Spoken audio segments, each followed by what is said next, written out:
내란 사태에서 가장 황당한 단어라면 계몽이라는 말을 꼽을 것 같습니다. 저는 그 김계리 변호사인가요? 그 양반이 저는 계몽됐습니다 할 때 이게 지금 제가 18세기 살고 있는 건지 갑자기 깨몽했다는 얘기인지. 근데 이 정말 계몽이라는 게 진짜 이게 이런 말을 쓴 자체가 사람을 놀리는 것 같더라고요. 당연히 놀리는 거죠. 국민 우롱이고요. 전 그 단어를 이렇게 생각하면서 국어 계엄이다. 국어 계엄. 아니 계몽의 뜻이 뭡니까?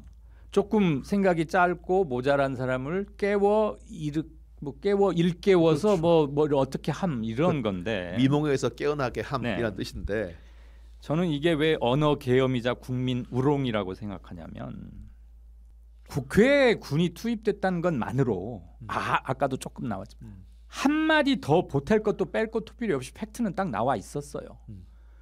그게 형법상 내란을 구성하냐 마냐는 법조인들한테 맡기자고 거기서 하필 아무리 헌재에서 윤석열의 변호인들이 다급한 나머지 이거저거 막 주워 섬겨야 되다 보니까 그래도 어떻게 하필 계몽이란 단어를 골랐는지 나는 그들의 지적 수준이 너무 낮다고 생각을 했고 둘째는 이거는 정신 파탄 상태에 있다는 자백이 아닌가 계몽이라 함은. 그리고 인원, 요원, 의원 가지고 막 어쩌고 저쩌고 했잖아요. 바이든 날리면하고 똑같은 건데 전 국민 상대로 또 한 번 듣기 테스트 하겠다는 거 아닙니까? 듣기 평가 테스트. 이거조차도 그 발음이 전혀 유사하지 않기 때문에 듣자마자 웃어버려요. 어느 정도 그럴듯해야 뭐 생각을 좀 하지.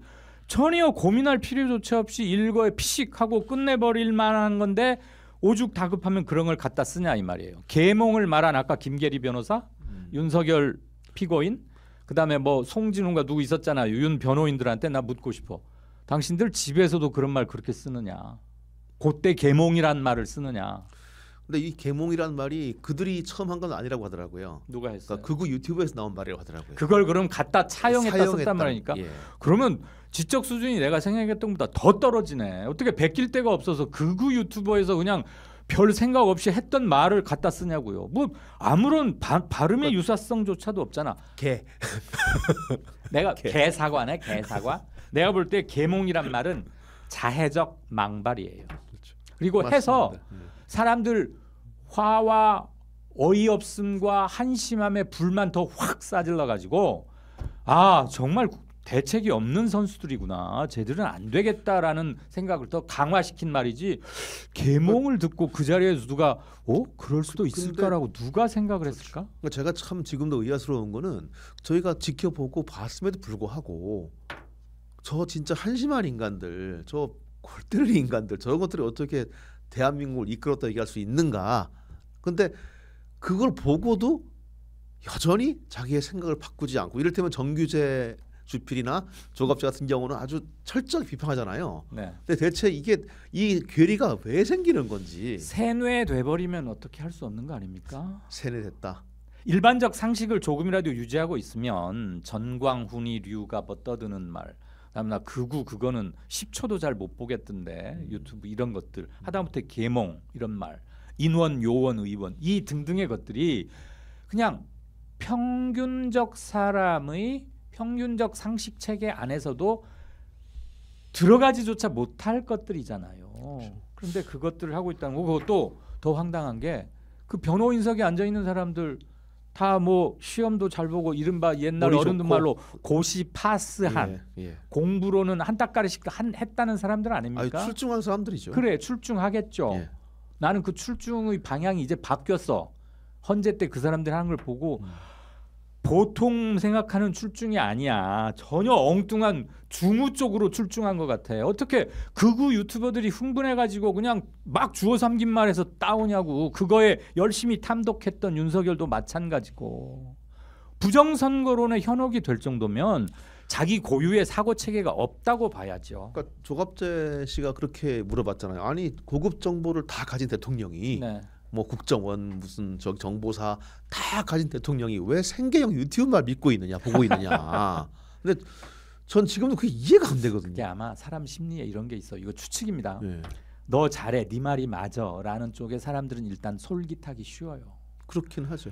뭐 양약은 입에 쓰고 충언은 귀에 거슬린다고 하잖아요. 딱 맞을 거야. 윤석열이 하는 거에 대해서 굉장히 비판들이 많았는데 아휴 뭐 이제 뭐 이랬겠지. 저녁 먹고 간단히 술 한잔 하고 어디 뭐 한 거 볼까? 그럼 나 잘한다고 하는 거 보고 싶지. 그리고 대통령 주변에 일단 그렇게 그 반의 반도 말하는 사람이 비판적인 말을 하는 사람이 거의 없었던 것 같고 그러면 그래? 그랬어? 아니 나 잘한다고 일하는 놈이 어느 날 갑자기 부정선거를 계속 말하는 거야. 근데 좀 뿌리 깊은 것 같긴 해요.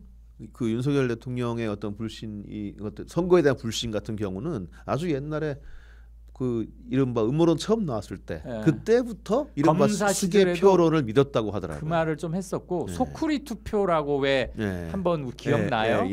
소쿠리 투표가 많은 시민 그 제목이 참 중요해. 많은 시민들에게 야 이거 표 관리가 너무 허술한 거 아니야? 그 지적은 맞긴 맞았어요. 맞지. 기표된 것을 제대로 함하지 않고 어디 무슨 바구니 같은 데다 일시 놔두고 하니까 누가 뭐 그걸 훔쳐갈 수도 있는 거야. 말하자면 당시 윤석열 검사였어요. 그러면 그것을 사건 담당 검사의 눈으로 보면은 야 저렇게 해도 돼 하는 생각을 가질 수는 있죠. 그러나 좀 더 팩트를 간추려 보고 생각을 해보고 더군다나 자기가 대통령직에 올랐으면 그걸 정식으로 와서 업무 보고를 별도의 독립 헌법기관이라 하더라도 불러다 물었어야 되는 거지. 그 사무총장을 자기 친구 앉혀놨잖아요. 그래. 그러고서는 무슨 그건 변명이 안 돼요. 변명 안 돼요. 저는 그 변명이 아니고 저는 그 사람의 어떤 그 기저가 궁금한 거예요. 엉뚱한 자기 확신의 강화. 대통령이 되고 나서는 절대 권력화 돼버리기 때문에 누구도 윤석열의 엉뚱한 사고 체계에 브레이크를 걸 수가 없었겠죠. 그거는 개인의 문제일까요? 어떤 대통령 제도의 문제일까요? 그러니까 저는 개인 생각을 하는데 이게 왜 그렇게 저렇게 기가 막혀 버렸을지는 좀 주 포션은 대통령 개인이겠지만 자기 신념 체계와 비판적 사고 방식과 팩트들을 취합해서 어느 게 더 의미가 있는 건지 이런 거야말로 한 인간의 그 지적 영향 하에서 독립적으로 이루어지는 건데 그 사고 체계에 문제가 있다면 이렇게 엉뚱한 걸 할 수 있는 것이고 또 하나는 우리 헌법에 우리는 제왕적 대통령제를 채택한다라는 규절은 어디에도 없어요. 당연히 없죠. 그렇지만 권력이 집중되다 보면 제왕적 권력화되는 것은 시간 문제라고 봅니다. 그리고 김 PD 어떻게 생각하는지 모르겠는데 권력의 핵심은 사람 부리는 맛이에요. 인사라고 하나요?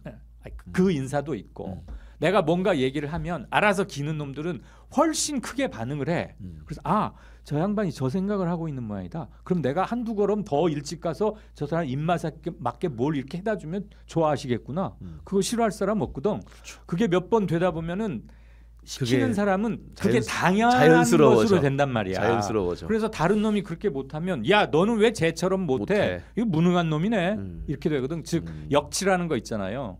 내가 한번 이렇게 꼬집고 나면 나는 다음번에 아픔을 느끼기 위해서는 이거보다 더 많이 꼬집어야 돼. 덜 꼬집으면 안 아프다고. 그러면 입속에 혀처럼 막 알아서 하는 놈이 똘똘해 보이는 거고 야 나는 이 생각인 것 같은데 그거 좀 알아봐봐. 그러면 엄정하게 조사해서 객관적 보고서를 가져온 놈이 하나 있다 치고 의도를 간파해서 살짝 입만 맞추는 놈이 있다 치면은 사고력에 문제가 있는 사람은 뒤에 걸 더 높이 친다고. 그러다 보면 몇 개월 쌓이다 보면 자기도 모르게 제왕이 되어 있는 거야. 아무튼 그 사람이 이제 주말 나올 때 그 쭉 보셨죠? 나오는 거 뉴스로. 뭐가 딱 떠올랐어요? 어떤 장면 같은 게 있다면은. 죄의식이란 건 전혀 없고. 전혀 없고. 계엄 내란도 내가 당연히 할 수 있는 대통령의 고유 권한을 발동한 것에 불과하고. 그 다음에 이 봐라. 나 안 죽었다. 그리고 나 안 죽는다.